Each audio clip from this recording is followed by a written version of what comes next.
এই ক্লাস 8 কি অবস্থা? চলে আসলাম আরেকটি ভিডিও নিয়ে তোমাদের। আজকে আমরা সেটের 21 নাম্বার প্রবলেমটা সলভ করব। দেখো 21 নাম্বার আমাদের প্রবলেমে আমাদেরকে কি বলছে, পি এবং কিউ যথাক্রমে 21 ও 35 এর সকল গুণনীয়কের সেট। তাহলে পি ইউনিয়ন কিউ নির্ণয় করো।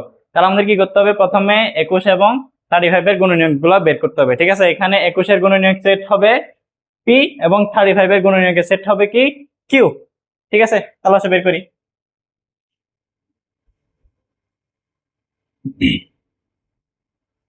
এস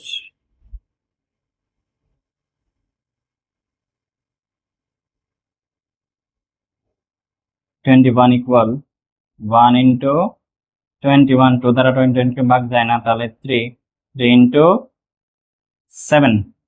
ঠিক আছে, এরপর আর ভাগ যায় 21 কে 5। আচ্ছা, 21 কে অন্য কিছু দ্বারা ভাগ যায় না, তাহলে আমাদের পি সেট কি হবে? সুতরাং পি ইকুয়াল, এখানে গুণনীয়ক আমরা কি পাইলাম 1 3 7 21, 1 3 7 21। ঠিক আছে, এবার আমরা বের করব কি 35 এর গুণনীয়ক। 35 এর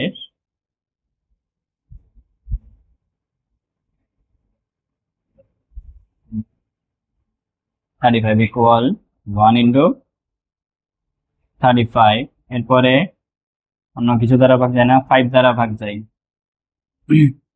5 ইন্টু 7 ইকুয়াল 35, অন্য কিছু দ্বারা কি যায় 5 7। আচ্ছা, অন্য কিছু দ্বারা ভাগ যায় না, তাহলে আমাদের কিউ সেট কি হবে? কিউ সেট কি হবে 1 5 7 35। ঠিক আছে, এরপর আমাদেরকে কি বলছে, পি ইউনিয়ন কিউ বের করতে। তাহলে কি হবে? সুতরাং পি ইউনিয়ন কিউ সমান 1 3 7 21 ইউনিয়ন 1 5 7 35 ইউনিয়ন 35। তাহলে কত হয়? 1 3 5 7 21 35। এটা হচ্ছে কি আমাদের 21 নম্বরের আনসার। অপশন ম্যাথটা সবাই বুঝছি। তাহলে দেখা হবে পরবর্তী কোনো একটা ভিডিওতে।